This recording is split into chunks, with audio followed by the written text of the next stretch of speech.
Don't embarrass us, Dad. My daughter said that at my grandson's birthday party before I'd even walked through the door. I was holding his gift, a model train set, the good kind, brass fittings, and she looked at me like I was tracking mud. Then someone called my name from inside. Loud, happy. My daughter's face went white. She didn't know I'd been invited.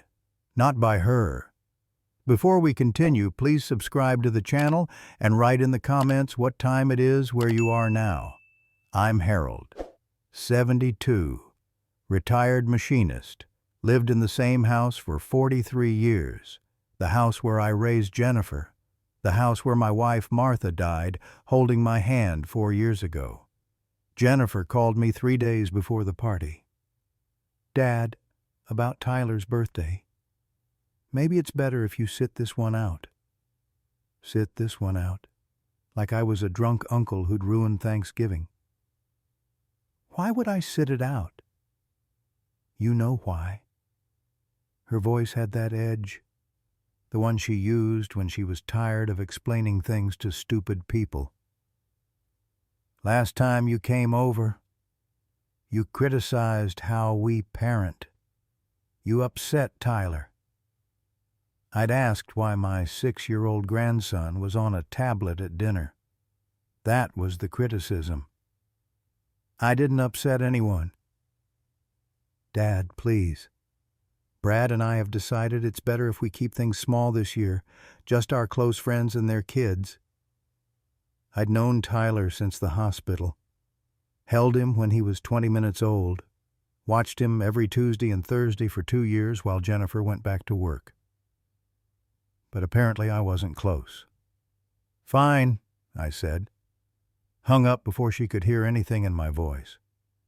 But here's what Jennifer didn't know.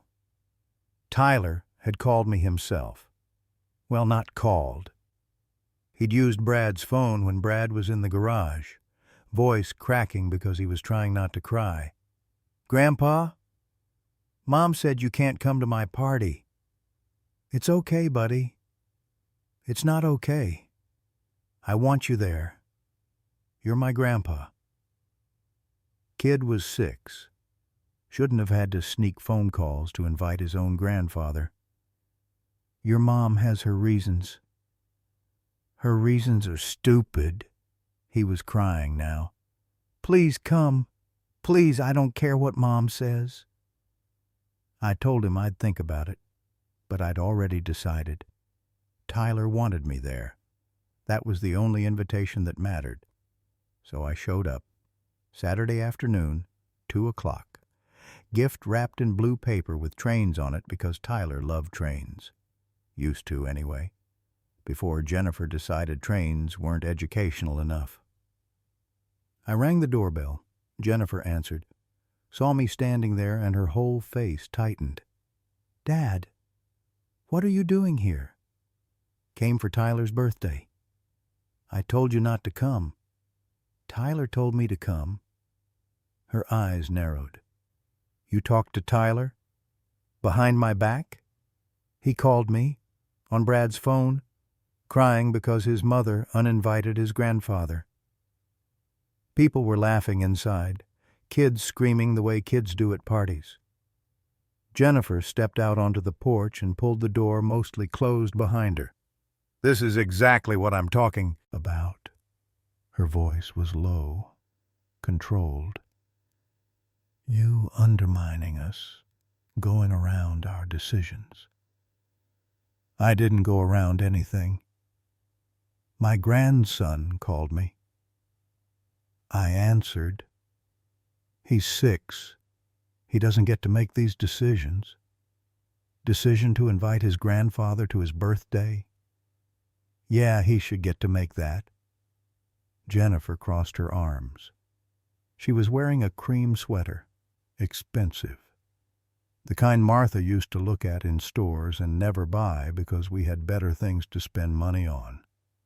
Don't embarrass us, Dad. That's what she said. Not don't embarrass Tyler, not don't make a scene. Don't embarrass us. Her and Brad. Their perfect little life in their perfect little house. The house I'd given them the down payment for. $63,000. Money Martha and I had saved for 30 years. "I'm here to see my grandson," I said. "That's all. If you cause problems, I'm asking you to leave." She went inside, left me standing on the porch, didn't invite me in. I opened the door myself. The living room was full of people, couples with kids, everyone dressed like they were going to brunch, not a 6-year-old's birthday party. Tyler was in the corner with 4 other kids, all of them staring at a TV playing some movie with talking animals. Jennifer stood next to Brad, whispering, both of them looking at me. I set the gift on the table with the others, found a spot against the wall, out of the way, exactly where I was supposed to be. Then someone called my name. "Harold, you made it." Laura Chen. That's who. Walking toward me with a huge smile. Brad's mother, she was 70, same vintage as me. We'd known each other for 6 years, since Jennifer and Brad got married. Jennifer's face went white. Laura hugged me. Full hug, not the half-pat thing Jennifer did on holidays. "I'm so glad you're here," Laura said. "Tyler kept asking if you were coming. I told him of course you were." "Laura invited you?" Jennifer's voice behind me. Laura turned, still smiling, but something careful in it now. "Of course I did. Harold's Tyler's grandfather. Why wouldn't I invite him?" "Because I told you he wasn't coming." "No, you said you weren't inviting him, so I did." The room got quieter, not silent. The movie was still playing, kids still making noise. But the adults had stopped talking, everyone watching. "Laura, this is my house, my party." Jennifer's voice was tight, controlled. "You don't get to invite people without asking me." "It's Tyler's party," Laura said. "And he wanted his grandfather here." Brad stepped forward, put a hand on Jennifer's arm. "Honey, maybe we should stay out of this." Jennifer didn't look at him, kept her eyes on Laura. "This is about boundaries. Dad doesn't respect them. I made a decision for my family." "Tyler is 6, Laura said. "He shouldn't be kept from his grandfather because you're upset about something." "I'm not upset about something." Jennifer's voice was rising now. "I'm protecting my son from negative influences." That's what she called me. A negative influence. I should have left, should have walked out before it got worse, but Tyler was looking at me now, standing up from where he'd been sitting, face confused. "Grandpa?" I smiled at him. "Hey, buddy. Happy birthday." He ran over, hugged my legs. He was small for 6. Tyler always had been. Took after Jennifer. "I knew you'd come," he said. "Mom said you couldn't, but I knew you would." Jennifer's jaw was tight. "Tyler, go back to your friends." "But Grandpa just got here." "Now, Tyler." The kid's face crumpled. He looked up at me, then at his mother, then back at me. "It's okay," I said. "Go watch your movie. I'll be here." He went, slow, looking back twice. Jennifer waited until he was across the room. Then she turned to me. "I want you to leave. Tyler wants me here. I don't care what Tyler wants. This is my house. I'm asking you to leave. It's his birthday, and I'm his mother." Brad was looking at the floor. Laura was shaking her head. The other parents were pretending not to watch while definitely watching. "You gave me the down payment for this house," I said. quiet, just to her. $63,000. Money your mother and I saved for 30 years. You told me it was your dream house, that you'd never be able to afford it without our help. You cried when I gave you the check. That was a gift. It was. And now you're using that gift to tell me I'm not welcome to see my grandson. That's not what this is about. Then what's it about, Jennifer? She opened her mouth, closed it. Her face was red now, angry, and something else, something that looked like guilt but probably wasn't. You don't get to throw money in my face, she said finally. That's manipulative. I'm not throwing anything. I'm reminding you who helped you build this life you're so worried about me embarrassing. Get out. Jennifer, Laura started. You too, Laura. If you're going to undermine me in my own house, you can leave. Brad finally looked up. Honey, that's my mother. I don't care. She invited someone I specifically uninvited. That's disrespectful. It's Tyler's grandfather, Laura said, not some stranger. He's a negative influence. I laughed. Couldn't help it. Just came out, short and bitter. What's funny? Jennifer demanded. You are. Calling me a negative influence. Me. I raised you, fed you, put you through college, helped with your wedding, gave you $63,000 for this house, watched Tyler twice a week for 2 years so you could go back to work. But I'm the negative influence. You criticized us, constantly. I asked why my grandson was on a tablet at dinner. You said we were lazy parents. I said the tablet was raising him, which it was. He was 6 inches from the screen, didn't even know we were talking to him. See? This is exactly what I mean. You think you know better than us. You think your way is the only way. I think my way involved actually talking to my kid at dinner. Her face went tight. Get out! Tyler was crying now. Across the room. The movie was still playing, but he wasn't watching, just standing there with tears running down his face. I looked at Jennifer, then at Tyler, then back at Jennifer. You're breaking that kid's heart, I said. Right now, in front of everyone, on his birthday. What's breaking his heart is his grandfather causing a scene. I brought him a gift and said happy birthday. You're the one causing the scene. Brad finally stepped in, put himself between us. Okay, everyone needs to calm down. Don't tell me to calm down, Jennifer said. I'm just saying maybe we should talk about this later, after the party. There's nothing to talk about. Dad needs to leave, now. I looked at Tyler one more time. He was wiping his face with his sleeve. One of the other mothers was trying to distract him, but he wasn't looking at her. I picked up my gift from the table, walked over to him, knelt down.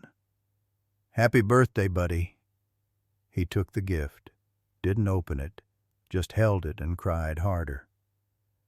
I love you, I said. Remember that. Then I left. Walked out the front door while Jennifer stood there with her arms crossed and Brad looked at the floor and Laura Chen shook her head. Got in my truck, drove home, the whole way thinking about what Jennifer had said. Don't embarrass us, like I was some drunk, some problem to be managed. I sat in my driveway for 20 minutes after I got home. Engine off, hands on the wheel, same truck I'd had for 15 years, bought it used, still ran fine. Martha used to say I kept things until they died because I couldn't stand waste. She was right. I kept things, maintained them, made them last. That's what I'd done with Jennifer, too. Kept her going. Maintained her life when she couldn't maintain it herself. The $63,000 was just the start. I went inside, made coffee, sat at the kitchen table. The one Martha and I bought at a yard sale 30 years ago. Refinished it together. Oak. Solid. Opened my banking app. The numbers glowed in the dark. $63,000 for the house down payment. That was May 2019. But before that, let me show you before that. $2,000 for the wedding dress. January 2016. Jennifer said she'd found the perfect one, but it was out of budget. I said I'd cover it. She cried. Said she'd pay me back. Never did. $18,000 for the wedding, total. We'd agreed to split costs with Brad's parents.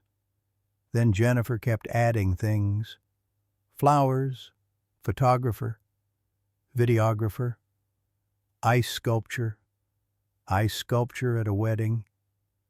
Martha tried to talk her down, but Jennifer cried and said it was her special day. We paid the extra $8,000 over our half. Brad's parents paid their $20,000. We paid $28,000, $12,000 for Jennifer's student loans. After the wedding, she called crying, said the payments were too high, she couldn't make rent. I paid off the remaining balance. She said she'd pay me back in installments, sent 2 payments, $400 each, then stopped. $4,000 for Brad's business idea, some app. He had a pitch deck and everything, very professional. Said he just needed capital to get started. I gave him $4,000. The app never launched. He said the market wasn't right. I said, what about my $4,000? He said it was a calculated risk. I said, calculate when I'm getting it back. He changed the subject. $15,000 for the car, used SUV. Jennifer said they needed something bigger for Tyler, something safe. Couldn't afford it on their own. Brad's job was between opportunities. I paid cash.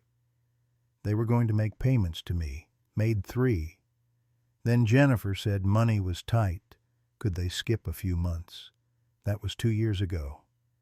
Then the $63,000 for the house. After that, the monthly help started. I scrolled through my bank app. Every transfer was there. Dated, noted, 800 on July 15th, 2019. Tyler's daycare. Emergency, she'd texted. They won't take him if we're late on payment. $1,200 on August 3rd. Mortgage. Brad's opportunity fell through. Can you help just this once? $600 on September 12th. Car insurance. Forgot it was due. $400 on October 4th. Tyler's birthday party. Went over budget. That first year after the house, I gave her $16,000. Not counting the big things, just the monthly emergencies. Second year, $18,000. Third year, $22,000. Numbers went up every year. Emergencies got more frequent. Last year, I'd given her $31,000. In addition to the inheritance money from Martha's life insurance that I'd split with her. That was another $40,000.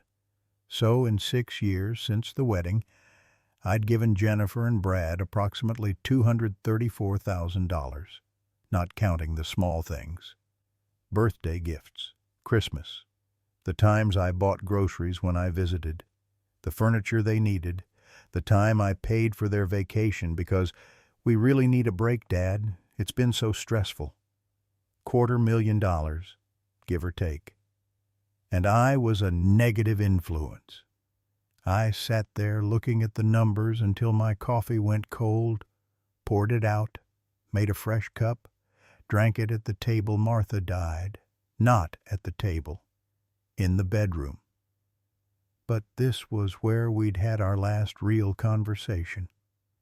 Week before she died. She'd been sick for 8 months. Cancer. Fast kind.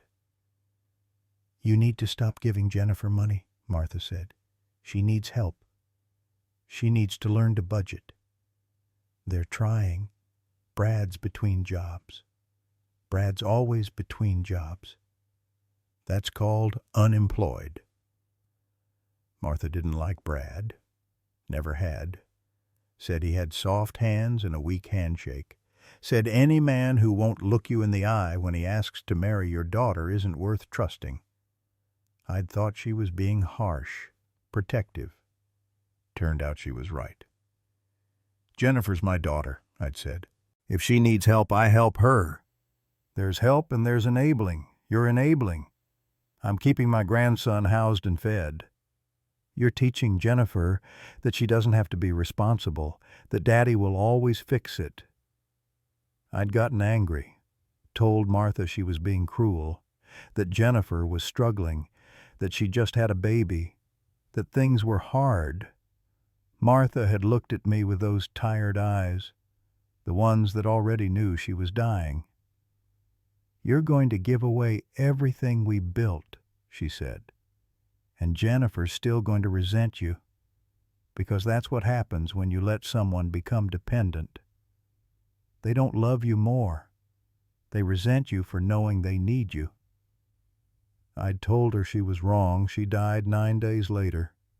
I'd given Jennifer another $150,000 since then, and she'd just kicked me out of her house for asking about a tablet. My phone buzzed. Text from Laura Chen. "I'm so sorry about today. That was unacceptable. I'll talk to Jennifer." I texted back. "Don't. Not worth it." "Tyler was devastated after you left. Cried for an hour. Wouldn't open presents." I stared at that message. Thought about Tyler's face. The way he'd held the gift I gave him. "Tell him I love him," I typed. "Tell him it's not his fault. You should be able to tell him yourself. You're his grandfather." Jennifer's made her position clear. Jennifer's wrong. I didn't respond. What was there to say? 3 days later, Jennifer called. "Dad, we need to talk." "About what?" "About boundaries and respect." I almost laughed. "I'm listening." "What you did at Tyler's party was unacceptable. You embarrassed us in front of our friends." I brought a gift and said happy birthday. "You caused a scene. You made everything about you and your hurt feelings instead of about Tyler." "Tyler wanted me there. Tyler's 6. He doesn't understand complicated family dynamics." "What's complicated about a grandson wanting his grandfather at his birthday?" She sighed. That long-suffering sigh. The one that said she was so tired of explaining things to me. "Dad, I'm trying to set boundaries. Healthy boundaries. My therapist says—" "Your therapist know how much money I've given you?" Silence. "What does that have to do with anything?" "Just wondering if healthy boundaries include taking $250,000 from someone you call a negative influence." Wait, what? $250,000? "Give or take." I counted. More silence. "Those were gifts." "Some were. The down payment was a gift. The wedding was a gift. The car, the student loans, the business investment, the monthly help, the mortgage payments, the emergencies. At some point, Jennifer, gifts become a pattern.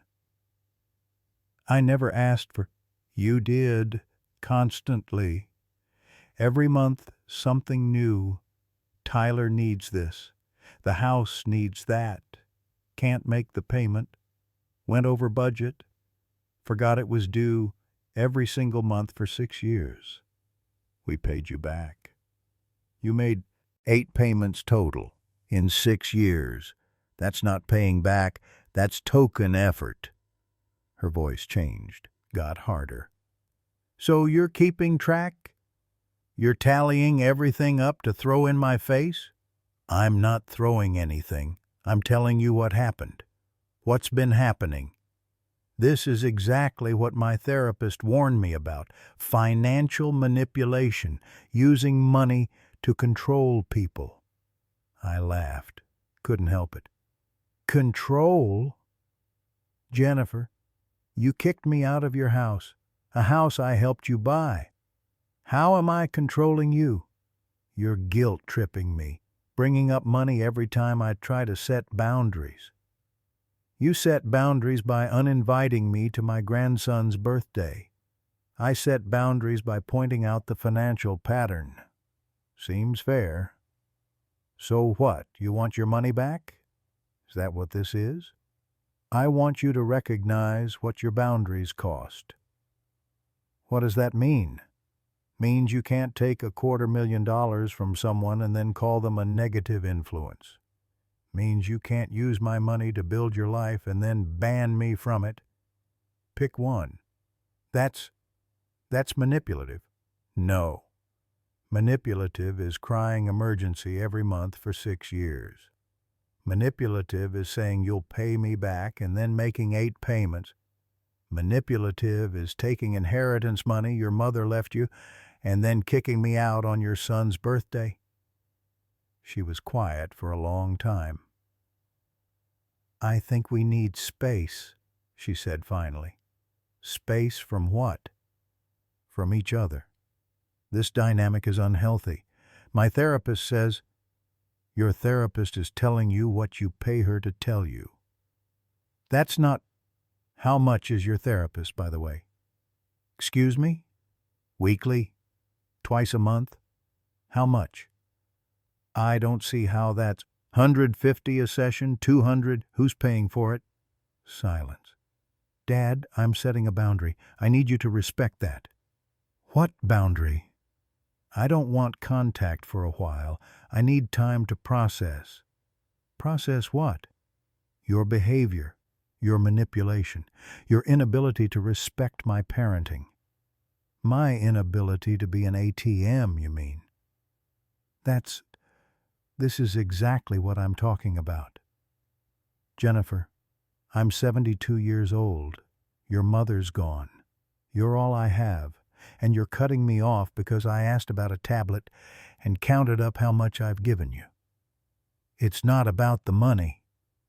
It's always about the money. That's the only reason you've kept me around this long. That's a horrible thing to say. Prove me wrong. When's the last time you called just to talk? No emergency, no favor, no, "Dad, can you help with—" "When?" She didn't answer. "When's the last time you invited me over for dinner? Not a birthday, not a holiday, just dinner, because you wanted to see me." "Nothing. You visit me twice a year, Christmas and Easter, 90 minutes each time. Tyler watches TV the whole visit. You look at your phone. Brad stays in the car half the time. That's our relationship. 2 visits a year and monthly requests for money. If you resent helping me so much, why did you do it?" "Because you're my daughter. Because I love you. Because I thought—" I stopped, took a breath. "I thought that's what fathers do." "What, keep score?" "No, help their kids. Be there. Show up. Even when it costs them everything. Don't be dramatic. $234,000, Jennifer. That's not dramatic. That's my retirement. That's money your mother and I saved for 40 years. So we could travel. So we could be comfortable. So we wouldn't be a burden. And I gave it to you because every time you called, you needed it. Or Tyler needed it. Or Brad needed it. And I thought—" I stopped again. The words stuck. "You thought what?" "I thought it would matter. That one day you'd see how much I'd sacrificed, how much I gave up, that you'd appreciate it, that you'd want me around because I was your father, not because I could solve problems with a check. Long silence. I need space, she said finally, voice flat. Don't contact me for a while, I'll reach out when I'm ready. She hung up. I sat there holding the phone. Funny thing about space, when someone asks for it, they usually mean forever. I called my lawyer the next day. Guy named Tom Peterson, known him 30 years, handled Martha's estate. I need to update my will, I said. Something happen? Change in family situation. He didn't ask questions. Good lawyers don't. Made an appointment for that Friday. Meanwhile, Jennifer posted on Facebook. I don't use Facebook, but Laura Chen showed me, sent me a screenshot. Having to set difficult boundaries with family. It's hard when people you love don't respect your parenting choices. Grateful for my therapist who's helping me process toxic behavior patterns and protect my peace. Choose your peace, not your guilt. 93 likes, 42 comments, all supportive. So proud of you. Boundaries are self-care. You don't owe anyone access to your family. I read through them all. Felt something cold settle in my chest. Laura sent another text. I'm sorry, this is wrong. It's fine. It's not fine. She's painting you as the villain. Let her. Harold, you should defend yourself. To who? Her Facebook friends? No thanks. At least tell your side. My side doesn't matter. She's decided I'm toxic. That's easier than admitting she spent 6 years treating me like a bank. Laura called instead of texting. I answered. You can't just give up, she said. Not giving up, accepting reality. The reality is Tyler needs his grandfather. Tyler needs his mother to grow up. But that's not my problem anymore. Harold, Laura, I appreciate you. I do. But this is between Jennifer and me. Let it go. She's my daughter-in-law. I have to see her at every family event. Watch her play victim when you're the one who's been helping them survive. Then don't come to family events. That's not... I can't do that. Sure you can. Same way I can't go to birthday parties. We all make choices. She was quiet. I'm sorry, I said. That was harsh. No, you're right. Tyler was asking about you yesterday. Wanted to know when he could see you again. Jennifer told him you were sick. I'm sick? That's what she said. That you weren't feeling well and needed rest. So now I was sick. Easier than telling a 6-year-old she'd banned his grandfather. Tell him I'm fine, I said. Tell him I love him. You should tell him yourself. Can't. Jennifer set a boundary. I hung up. Friday came, met with Tom. What changes are we making? He asked. I thought about this all week, every angle, every possibility. Everything goes to charity? Tom looked up from his notepad. Everything? Everything. House, investments, life insurance, bank accounts, all of it. What about Jennifer? Especially not Jennifer. He set down his pen. Harold, I have to ask, is this a decision you're making while angry? Because estate planning should be done with a clear head. My head's clear. You're disinheriting your only child. I'm redirecting my assets to places that will appreciate them. Jennifer's your daughter. Jennifer's a 38-year-old woman who spent 6 years treating me like an ATM, who called me a negative influence and banned me from seeing my grandson, who posted on Facebook about my toxic behavior. I don't owe her my life savings, too. Tom was quiet for a moment. What charity? He asked finally. Split it. Half to the children's hospital where Tyler was born. Half to hospice, in Martha's name. That's good. Meaningful. It's final. He nodded, started writing. I'll draw up the documents. You'll need witnesses. 2, unrelated to you or Jennifer. I'll bring them. Harold. He looked up. Are you sure? Once this is done, once you sign it, there's no walking it back without a lot of legal work. That's the point. Signed the papers the next week. 2 neighbors witnessed. Bill Thompson from across the street and Dorothy Palmer from 3 doors down. Both of them knew the situation. Both of them supported it. About time, Dorothy said after she signed. I've watched that girl bleed you dry for years. I didn't respond. Just filed the papers. Then I called my bank. Canceled the joint access I'd given Jennifer years ago. The access she'd used for all those transfers, changed my passwords, all of them. Called the credit cards, removed her as authorized user. It took 3 days to lock everything down. On day 4, Jennifer called. Dad, my card got declined. Which card? The grocery card, your card. It says account closed. It is closed. What? Why? Don't need it anymore. Dad, that's how I buy groceries. Then use your card. We budget based on having that card. You can't just close it without warning. I can, actually. It's my card. This is ridiculous. You're punishing me because I set boundaries? I'm setting boundaries, too. My boundary is I don't fund people who call me toxic. I didn't call you toxic. Facebook post.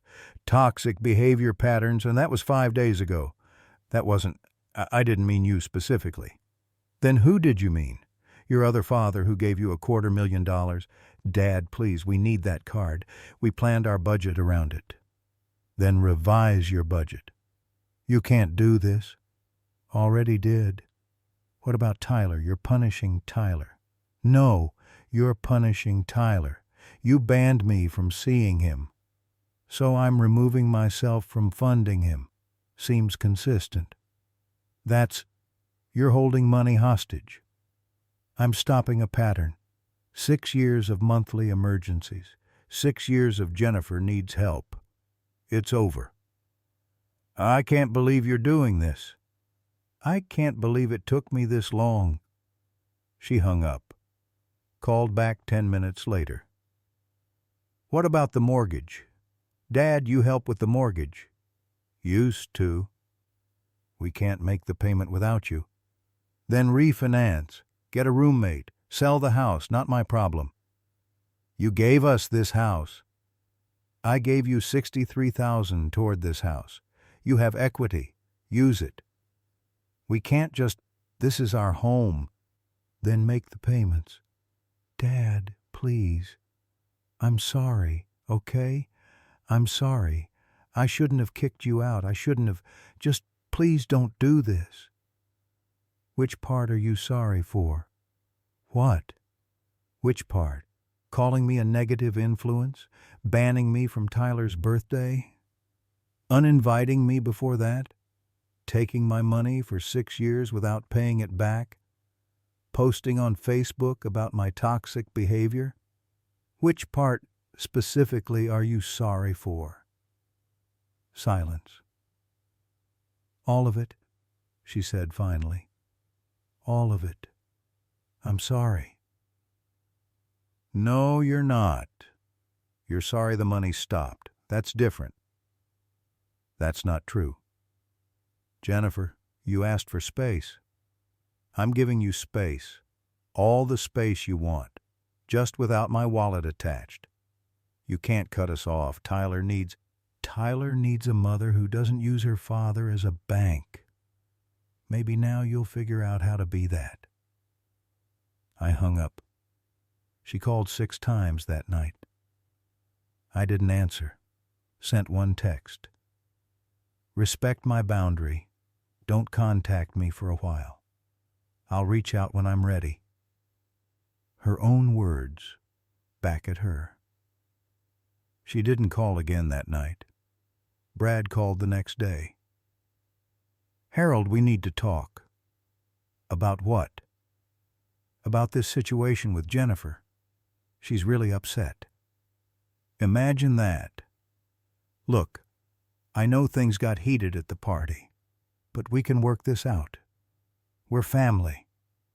Family that called me a negative influence. Jennifer was frustrated. She didn't mean it. She meant it enough to post about it on Facebook. That wasn't... She was venting. You know how social media is. I know how being called toxic is. Brad sighed. Okay, fair. That was wrong. But Harold, we need your help. The mortgage is due in 12 days. We can't make it. That's rough. We've been counting on your help. We budgeted for it. Bad budget. This is our home. Tyler's home. Then figure it out. Sell something, work overtime, get a second job. That's what I did when money was tight. It's not that simple. It's exactly that simple. You want something, you pay for it. You can't pay for it, you don't get to have it. We have a 6-year-old. I had a 6-year-old once too. Managed to feed her without calling my father every month. Your father wasn't in a position to help. And I'm not in a position to help anymore. I'm sick, remember? That's what Jennifer told Tyler, that I'm sick. So I'm focusing on my health. No stress, no monthly emergencies, just peace. Harold, please, we're desperate. You're not desperate, you're entitled. There's a difference. Desperate people work 3 jobs. Entitled people call their father-in-law and expect him to fix their bad planning. That's not fair. Fair is 6 years of monthly payments without a thank you. Fair is $63,000 down payment that never got acknowledged. Fair is $250,000 and getting kicked out of my grandson's birthday for asking about a tablet. You want to talk about fair? He was quiet. I have to go, I said. Wait. Just, can we meet? Talk this through? Maybe we can set up a payment plan. We'll pay you back, all of it, with interest. You said that before, about the car, about the student loans, about Brad's business opportunity. Made 8 payments total. I'm not a bank, Brad, and I'm done being treated like one. What do we tell Tyler? Tell him his mother chose her pride over his grandfather. That should be an interesting conversation. I hung up. Laura texted me that afternoon. They called, asked me to loan them money for the mortgage. I said no. Good. Brad cried. Actual tears. Not my problem. Jennifer's telling everyone you've abandoned them, that you're cruel and vindictive. Letter. Harold, this is going to blow up the whole family. The family blew up when Jennifer decided I was toxic. I'm just accepting the consequences. My phone rang again 2 days later. Unknown number. I answered. Mr. Harrison, this is Detective Sarah Mills with the police department. I need to ask you some questions. My chest went tight. Is Tyler okay? Tyler? Your grandson? Yes, as far as I know. This is about a different matter. Your daughter filed a complaint. She says you're financially abusing her, threatening her. She's concerned about your mental state. I sat down. Hands steady, but my heart wasn't. My mental state. She says you've suddenly cut off financial support, closed accounts she had access to, and are making irrational decisions. She's worried you might be experiencing cognitive decline. Cognitive decline. Yes, sir. She's mentioned possibly pursuing a competency evaluation. But first we need to investigate the financial abuse allegation. I laughed. Couldn't help it. Something funny, Mr. Harrison? Financial abuse, that's rich. Can tell me your side. So I did. All of it.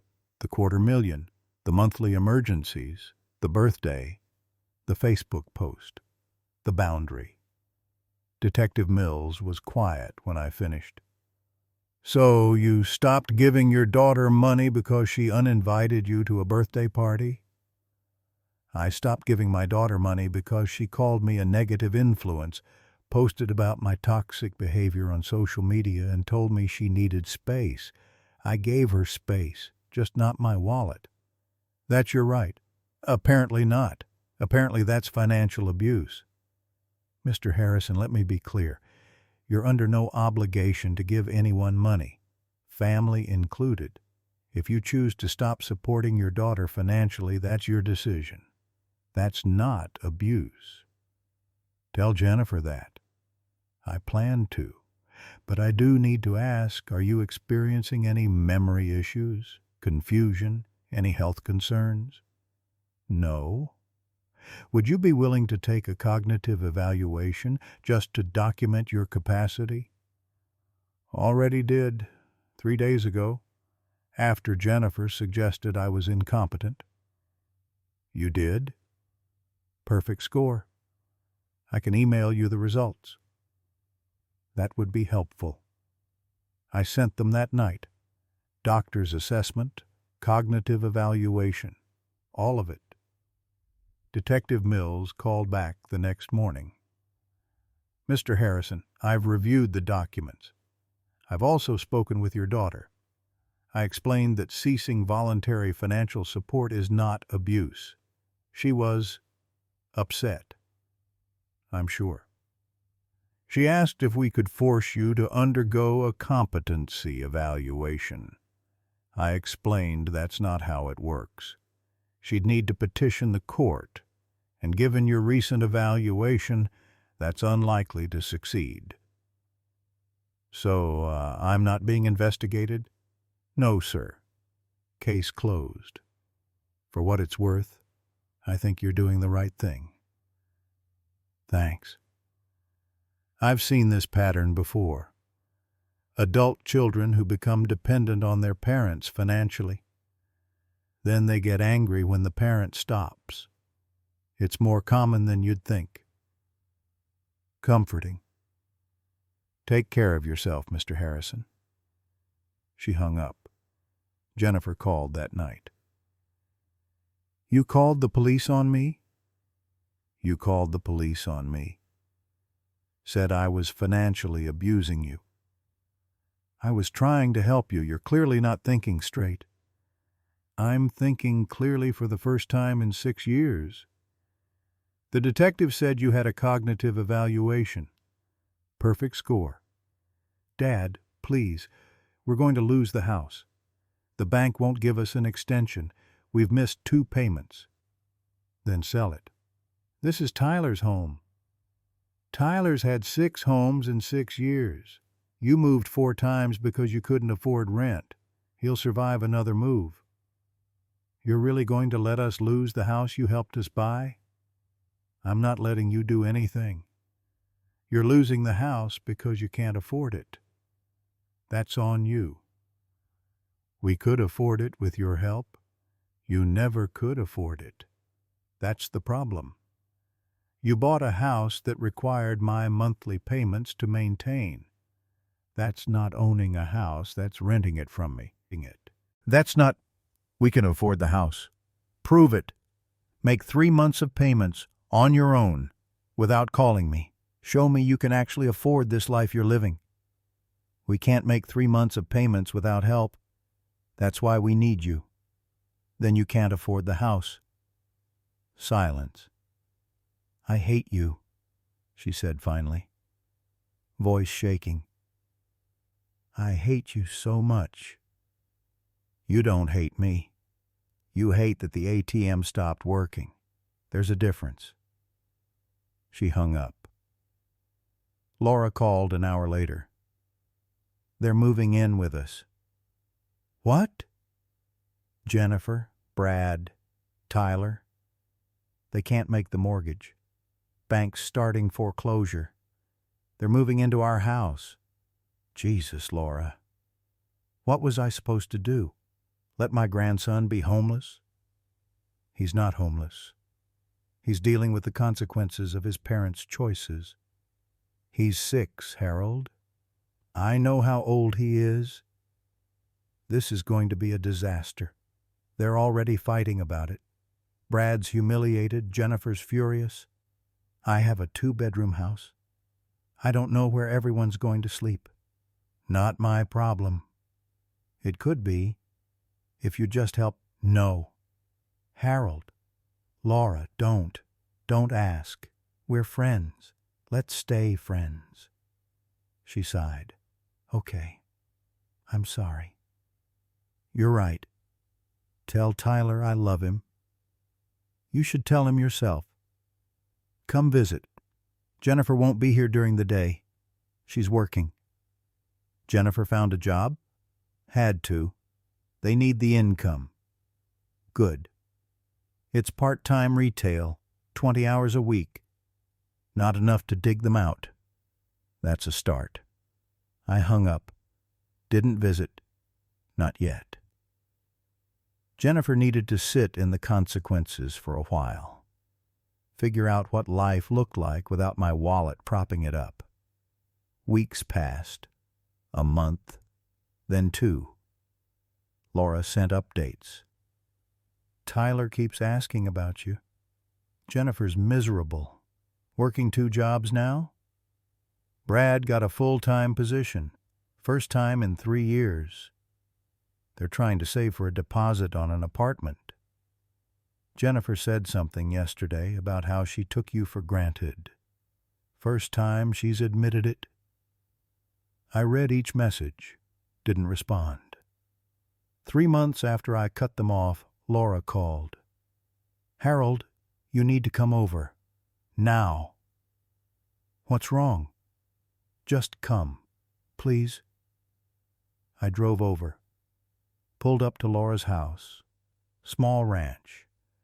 Same one she'd lived in for 30 years. Tyler was sitting on the front steps, alone. I got out of the truck.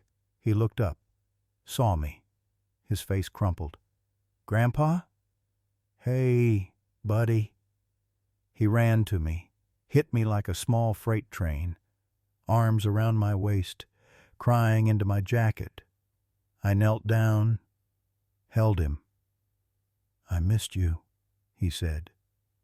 I missed you so much. I missed you too. Mom said you were sick, but Laura said you weren't. She said Mom was lying. I looked at the house. Laura was standing in the doorway. Behind her, Jennifer. She looked smaller somehow, thinner, tired. I'm not sick, I said. I'm fine. Then why didn't you visit? Because your mom and I had a disagreement. About money? I looked at Jennifer. She looked at the ground. About a lot of things, I said. But yeah, money was part of it. Mom said you cut us off, that you were mean. I stopped helping because your mom told me I was a bad influence. That hurt my feelings, so I decided to take a break. Are you still on a break? I looked at Jennifer again. She was crying now, quiet, tears running down her face. That depends, I said. Jennifer came outside, slowly, like she wasn't sure if she was allowed. "Dad?" Her voice cracked. "Can we talk?" I stood up. Tyler held my hand. "Okay." We sat on Laura's porch steps, Tyler between us. "I'm sorry," Jennifer said. "I'm so sorry. For all of it. For calling you a negative influence. For kicking you out. For taking your money for granted. For posting that stuff on Facebook. For calling the police. For everything. Okay? I was wrong about all of it. You weren't toxic. I was. I was entitled and selfish, and I treated you like a bank instead of my father." I didn't say anything.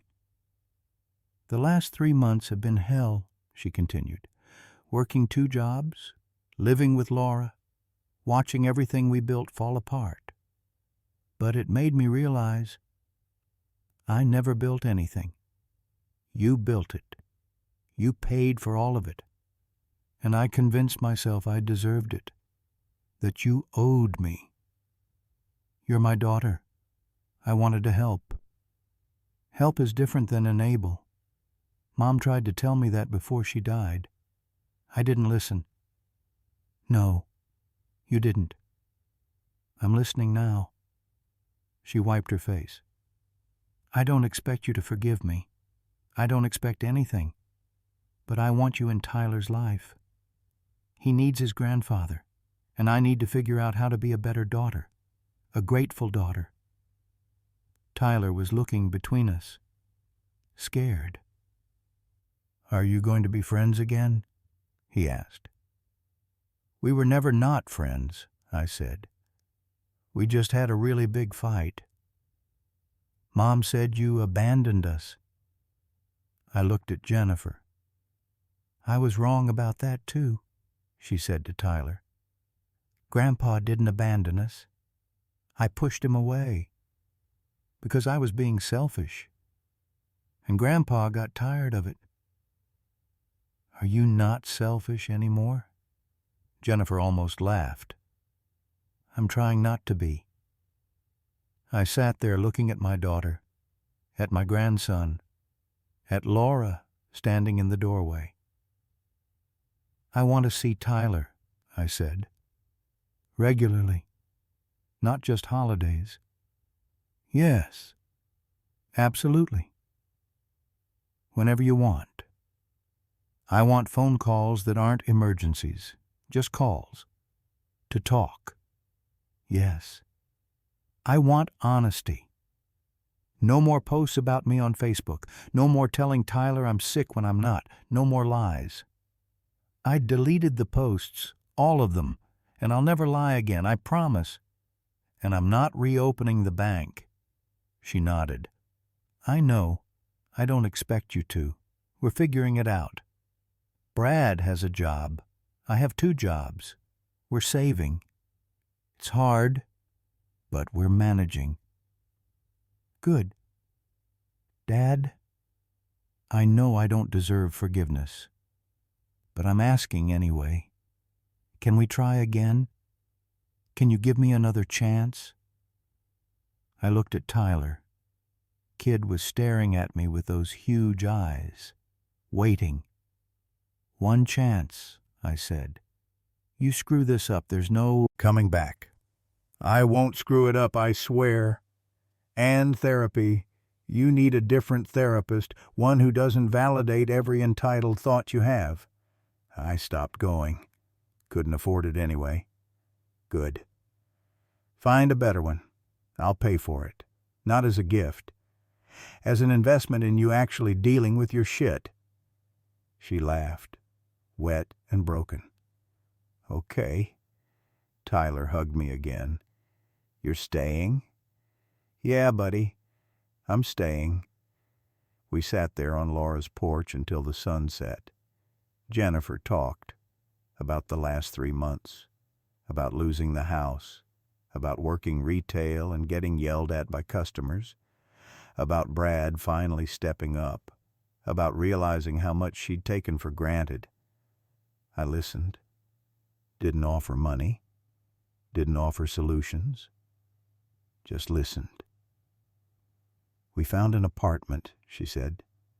2-bedroom. Not great, but it's ours. We move in next week." "Good. I want you to see it. I want Tyler to have his grandpa over. For dinner. Just dinner. No money. No favors. Just family." "I'd like that." Laura came out with coffee, sat with us, the 4 of us on the porch. "You did the right thing," Laura said to me. "Both of you did.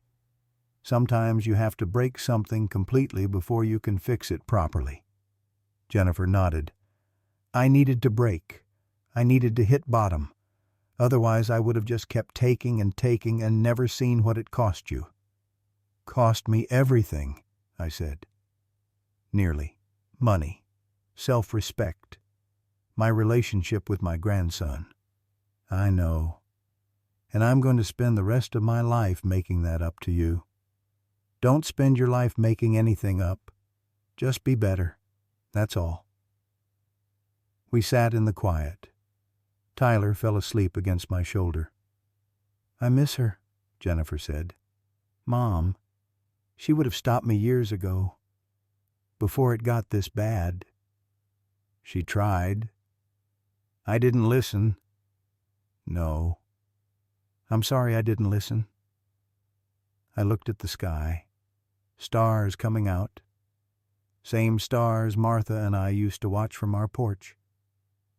"She loved you," I said. "She'd be glad we're sitting here, trying again." "She'd be pissed at me." "Oh, absolutely, furious, but she'd be glad we're trying." Jennifer laughed, then cried, then laughed again.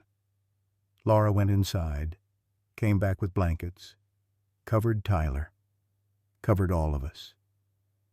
"It's going to be okay," she said. "You're going to be okay." I hope she was right. If you liked this story, please like it, subscribe to the channel, and share your impressions in the comments.